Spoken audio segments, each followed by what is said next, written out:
Hello and welcome to another edition of, I don't know if I have editions, but anyways, so today we're going to be making French pressed coffee.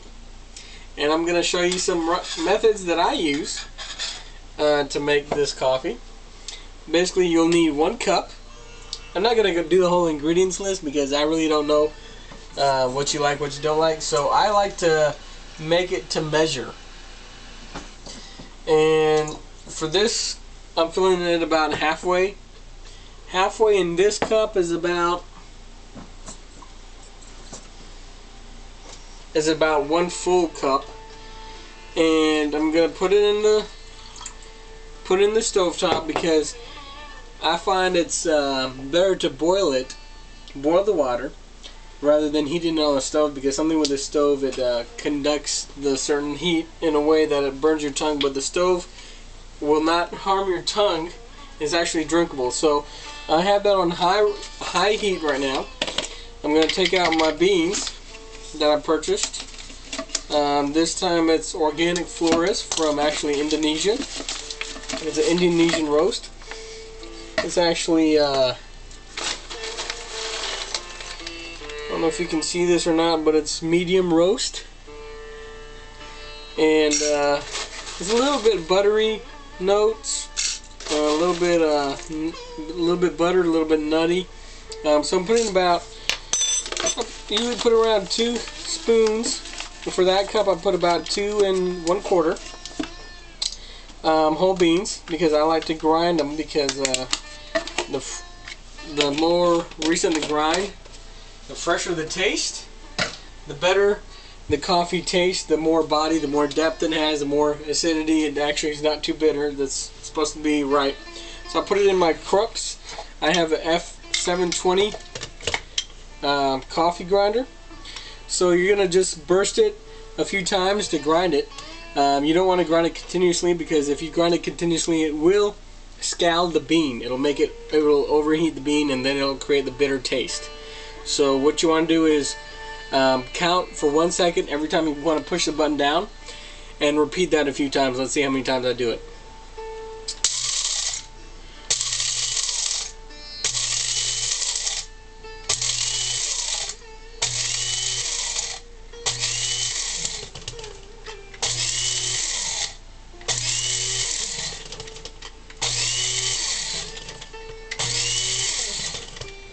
Okay, so that's about 10 times. It's kind of coarse a little bit. You do want it a little bit coarse. For a French press, you don't want it too fine. You just want it a little bit like sandpaper. I'm not sure if you guys can see that or not. But basically, after you grind it, make sure it's stainless steel. You want to put it in your French press. Take your top off. That's what he said, I guess. Okay, so you basically want to put all the grinds in the coffee maker, which is what we're using for a coffee maker, is a French press. And I like to use a spoon to get most of the grinds in there. Because obviously if you don't put them in there, you're just wasting it. And you're gonna have to clean it out after that, so it's not like you can reuse them. So while that has gone in there,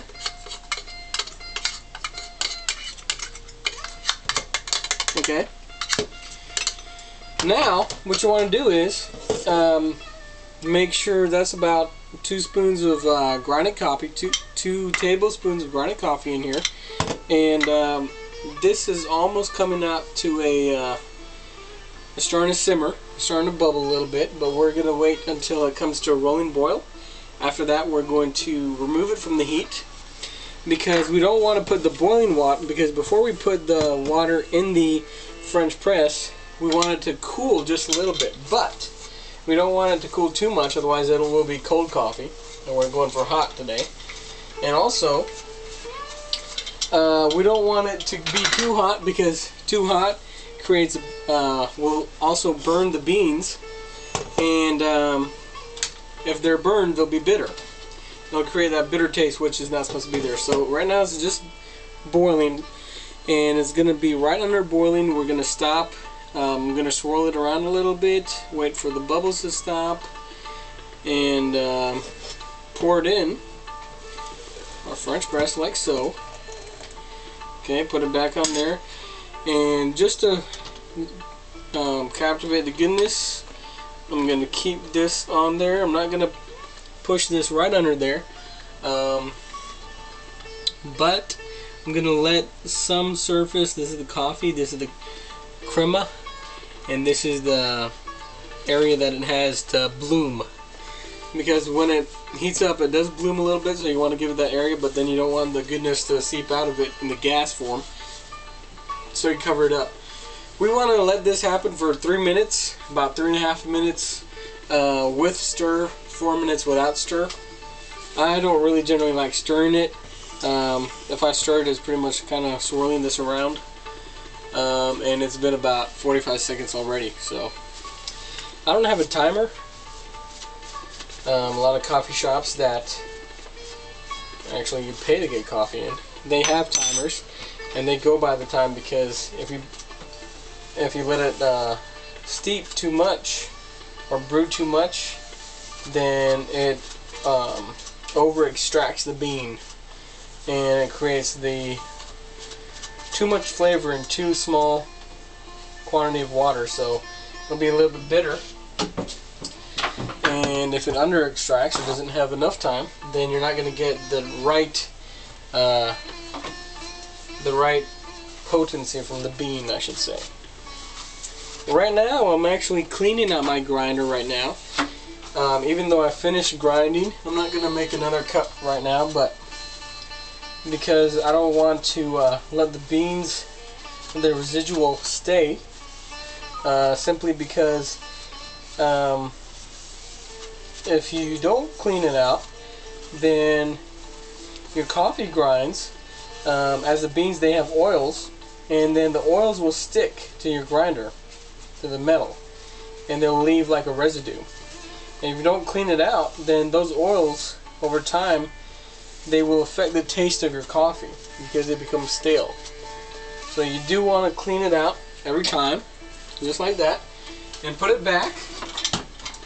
You know, take care of your things, and your things will take care of you. Now, we have about a minute left.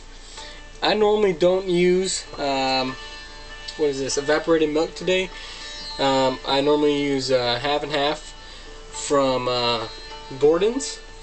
I feel like that has pretty much essentially no flavor, as much flavor as milk has, and then you actually get to taste the real flavor of the bean. I was hoping this wasn't gonna have flavor, but it does have flavor, and you can tell by this kind of creamish color that it will be kind of thick and also flavorful. So that's going to affect the taste of the bean, but I guess we're going to have to make do today. Now, 3 minutes are about to be up, and I got my mug right here. Got my condensed or evaporated milk. So about a couple more seconds. Swirl that, give that a nice swirl. Okay. Alright, we're good to go now. Now we can actually press it. So what we need to do is slowly hold the lid and press this down, so the meshed wire, which is like the filter, it pushes the beans, the grinds down, and brewed coffee, water, stays afloat, or stays up, so it separates that. Now we're going to want to put it in the mug, and you hold the lid so it's not going to all fall out. And I like to kind of tilt it in a little bit, keep tilting it, because as you can see there's some coffee still there, but it's not all going to come at once. Usually this gives me, you know, the last few sips. So if you're working this hard for coffee, you might as well enjoy all of it, right? Okay. Just finish this.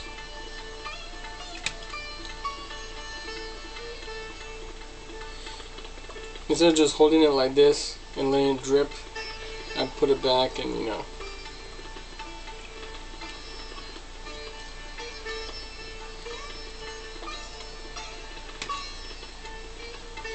And if you do this, you do not want to tilt the screen as you just push it down, because if you tilt the screen, the coffee grinds will get in your coffee. There's going to be some sediment, but you're going to have a lot more sediment if you keep tilting the screen. So keep the screen stable. Naturally, French press coffee does give a little bit more sediment. And let me take you over here, and so you can see this.